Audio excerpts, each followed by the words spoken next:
What if I told you that the secret to the best sleep in human history isn't a fancy mattress, a weighted blanket, or some expensive app? What if it's something we've lost, buried under the noise and light of modern life? A secret held by people who lived a simpler, harder, and perhaps more profound life. Today, we're not just exploring history. We're chasing a ghost, the ghost of perfect sleep. We're going back to the 1800s, to a time before smartphones and streetlights, before caffeine and constant anxiety. We're climbing into the high altitudes where the mountain folk lived, and we're asking a simple question. How did they sleep so well? The answer, as you'll discover, is not just about their environment, but about their entire way of life. It's a story of rhythm, community, and a profound connection to the world around them. So, grab your coziest blanket, dim the lights, and prepare to be surprised. You'll never look at your pillow the same way again. Chapter 1: The Mountain's Clock. A Rhythmic Existence. Imagine living your life not by the ticking of a clock, but by the grand, unyielding rhythm of the sun. For the mountain people of the 1800s, this wasn't a choice. It was reality. Their days began at dawn, not with a jarring alarm, but with the gentle, growing light that painted the sky in soft hues of orange and pink. Their bodies were in perfect sync with the natural world. This is the first, and perhaps most crucial, secret to their incredible sleep. Their work was physically demanding, tied directly to the land. They were farmers, shepherds, woodcutters. This wasn't a 9-to-5 job. It was a constant, all-encompassing engagement with the physical world. Their muscles were weary at the end of the day, not from sitting at a desk, but from honest, productive labor. This kind of physical exhaustion is the best kind of sleeping pill. It's not the mental fatigue we experience today from endless scrolling and information overload. It's a deep, satisfying tiredness that prepares the body for true rest. And their diet? Simple, whole, and nourishing. They ate what the land gave them: root vegetables, grains, fresh dairy, and occasionally meat. There were no highly processed foods, no artificial sugars, no energy drinks to mess with their metabolism. Their meals were a part of the day's rhythm, fueling their labor and providing the necessary nutrients for a healthy body, and most importantly, a restful night. The absence of artificial light was another game changer. As the sun set, their world didn't stay bright. It grew dark, illuminated only by the soft, warm glow of a fireplace or a candle. This lack of blue light exposure in the evenings was vital. Our modern world, with its screens and light bulbs, tricks our brains into thinking it's always daytime, suppressing the production of melatonin, the hormone that tells our bodies it's time to sleep. For the mountain people, as the light faded, their bodies naturally began the process of winding down. The world's quiet darkness was their lullaby. Chapter 2: The Sound of Silence. A World Without Noise. Think about the soundtrack to your life. Is it the gentle hum of a refrigerator, the distant rumble of traffic, or the constant buzz of notifications from your phone? For the mountain people, the soundtrack was the wind in the trees, the crackle of a fire, the call of a night owl. This isn't just about the absence of noise. It's about the presence of natural, calming sounds. Their homes, often built from stone and wood, were insulated from the outside world. The sounds of their daily life were simple and repetitive: the rhythm of a spinning wheel, the chopping of firewood, the soft murmur of conversation. There was no television, no radio, no endless stream of media vying for their attention.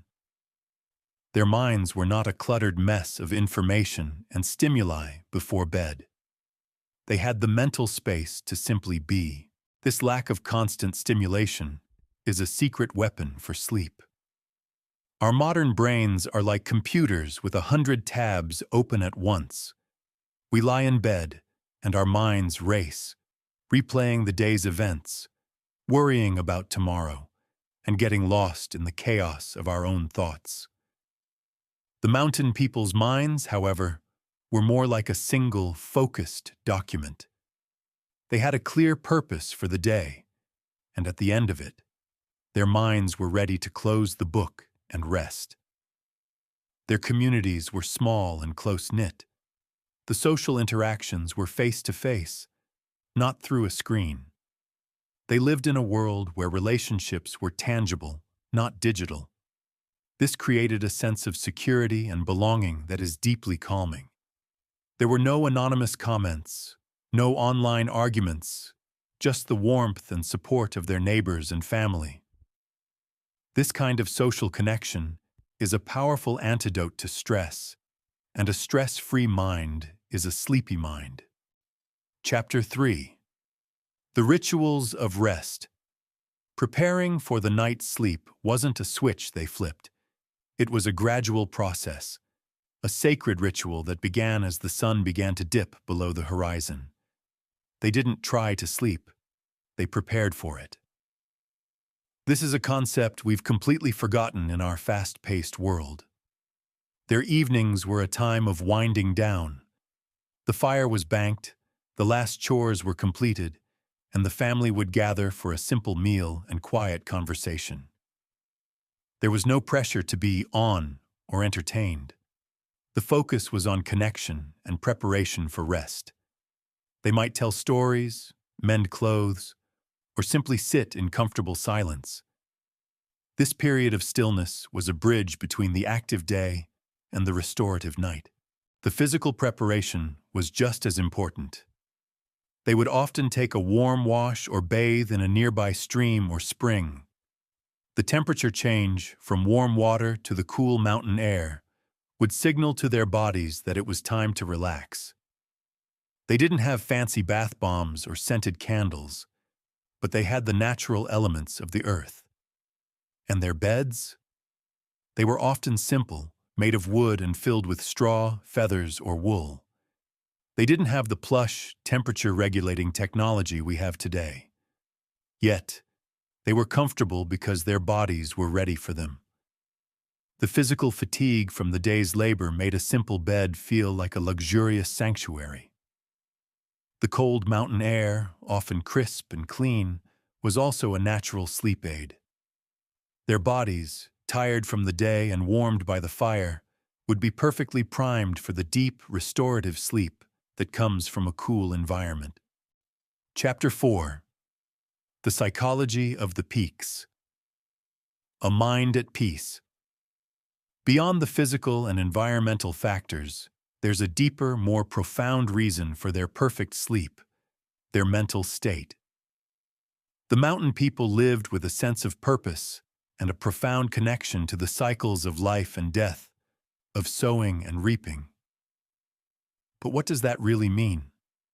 What kind of mental wiring allowed them to find such profound tranquility, while we, in our era of unprecedented convenience, are often mentally exhausted? Imagine a mind not cluttered with a constant stream of information, social pressures, and the fear of missing out. The mountain people's lives were not filled with the constant, low-grade anxiety that plagues a modern, consumerist society. They weren't worried about keeping up with the latest trends, the endless parade of new gadgets, or their social standing in a digital world. Their worth was measured by tangible, meaningful contributions, their ability to provide for their family, to be a good neighbor, and to work hard. This created a sense of self-worth that was solid and unshakable, built on the bedrock of their actions and their community, not on the shifting sands of external validation. Their minds were free from the burden of comparison and competition, a burden that robs us of our peace today. They had a deeper understanding of their place in the world. They were a part of the ecosystem, not separate from it. They were at the mercy of the weather and the seasons, which fostered a sense of humility and a recognition that they were not in complete control. This acceptance of life's unpredictable nature is a powerful tool against anxiety. They didn't waste time worrying about things they couldn't change. They focused on what they could: their work, their family, and their community. This mindset freed their minds from the mental loops of worry and what-ifs. It's the ultimate form of letting go, of ceding control to the grander forces of the universe, a practice that is almost alien to our modern sensibilities. Their connection to nature was a form of meditation, a constant, effortless mindfulness. Waking up to the sunrise, working the land, watching the sunset, these were not just daily tasks. They were moments of quiet contemplation. They were living in the present, not lost in the past or anxious about the future. This groundedness, this profound sense of being right here, right now, is something we spend a fortune on apps and retreats to try and achieve today. For them, it was simply life. Their minds, unburdened by the relentless demands of modern life, were free to find peace at the end of each day, allowing for a deep and uninterrupted rest. They didn't need to meditate because their entire existence was a meditation. They were at peace with their place in the world, and that peace was the ultimate lullaby. Chapter 5. The Mountain's Prescription. Lessons for a Modern World. So we've journeyed to the past, explored the rhythm, the silence, and the peaceful minds of the mountain people. But what does this mean for us, with our smartwatches and smart homes? Can we truly take these timeless lessons and apply them to our modern, chaotic lives? The answer isn't to move to a cabin in the woods, but to adopt their principles with intention. We can't escape the modern world, but we can learn to thrive within it, using their wisdom as our guide. First, let's talk about the rhythm of the sun. The mountain folk had no choice but to live by it, but we have to actively choose to. Our body's internal clocks, or circadian rhythms, are a powerful force, and they crave a consistent schedule. So what's your first step? Embrace the light. Get some natural light in the morning as soon as you can. Open your curtains, step outside for a moment. This simple act tells your body, it's daytime, time to be alert. In the evening, the reverse is true. As the sun sets, dim your lights and put away your screens.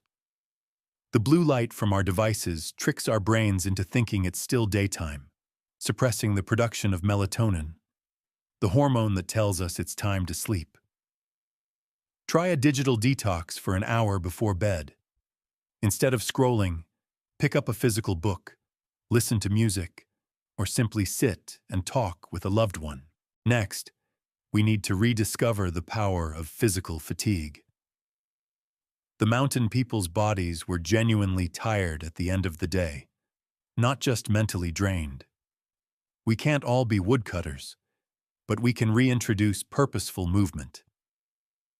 This isn't about an intense, late-night gym session that gets your heart racing. It's about a gentle, satisfying exhaustion. Try incorporating a brisk walk or a bike ride into your evening routine. Or, if you're able, take up a hobby that uses your body, like gardening, a martial art, or dancing. This kind of physical activity burns off stress and prepares your muscles for true rest, making your bed feel like the ultimate reward. Now, let's talk about our environment. The mountain home was a sanctuary of quiet and darkness. You can make your bedroom your own sanctuary. Turn off all the bright lights, close the curtains to block out street lights, and create a space that is truly for rest. And what about noise? We can't turn off the city, but we can change the soundtrack in our rooms. Consider a white noise machine, a fan or an app with natural sounds like rain or a babbling brook.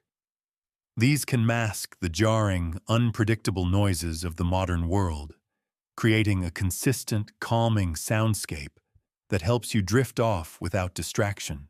Finally, and perhaps most importantly, we must rediscover the rituals of rest. Sleep for the mountain people was a gradual process, not a switch they flipped. Create your own buffer zone between your busy day and your sleep time.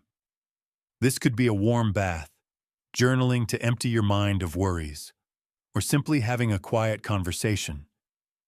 And to cultivate a sense of presence, take a few moments each day to simply be. Watch the sunrise, listen to the birds, or just sit quietly with a cup of tea. It's in these moments of stillness that we can find the peace of mind that the mountain people had in abundance. It's about being intentional, not just for a good night's sleep, but for a better, more grounded life. Chapter 6. A Modern Mountain's Guide to Rest. So, we've journeyed to the past. But how do we bring the mountain's wisdom into our modern, chaotic lives? We can't all trade our city apartments for a cabin, but we can build our own personal mountain retreat, one habit at a time. This isn't about rejection of modernity. It's about intelligent integration. It's about taking the timeless principles of the mountain folk and applying them with intention. First, let's talk about light. Our modern world is bathed in it, and our bodies are paying the price. We can't eliminate streetlights, but we can become the master of our own light. Invest in warm, dimmable lights for your evening hours. Use night mode on your devices and put them away at least an hour before bed. Instead of scrolling, try a non-digital activity. Reading a paperback book, journaling by candlelight, or listening to a podcast with your eyes closed. This simple act tells your brain, the day is ending, prepare for rest. Next, let's rediscover the power of physical fatigue. Your body craves purposeful movement. Try to incorporate a 20-30-minute walk into your day, especially in the evening. Or, if you're able, take up a hobby that uses your body, like gardening, a martial art, or dancing. This isn't about hitting the gym for an intense workout right before bed, which can be overstimulating. It's about a gentle, satisfying exhaustion that comes from using your body in a natural way. Now for the soundscape. We can't turn off the city, but we can change the soundtrack in our bedrooms. White noise machines, a fan, or apps with nature sounds can be your new lullaby, masking the jarring sounds of traffic or noisy neighbors. Create a peaceful soundscape that your brain can tune out, allowing you to drift off without distraction. And finally, the most crucial part, the mental landscape. The mountain people found peace in their purpose and their connection to nature. We can find a similar peace in our own rituals.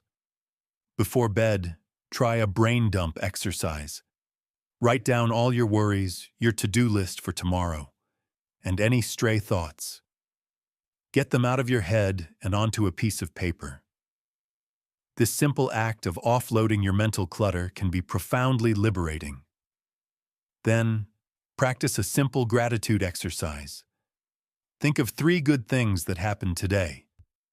This shifts your focus from anxiety to appreciation, creating a peaceful mental state that is the perfect foundation for a night of deep, restorative sleep. The mountain people's wisdom isn't a forgotten secret. It's a blueprint. It's a guide to living a more intentional life, one where our bodies and minds are in sync with the natural world, even if that world is a small, quiet corner of our modern apartment. By adopting these simple, powerful habits, we can reclaim the gift of perfect sleep and find our own peaceful peaks. Conclusion: the echo of a perfect night. The mountain people of the 1800s didn't have the luxury of sleep science or 1,000 different sleep aids.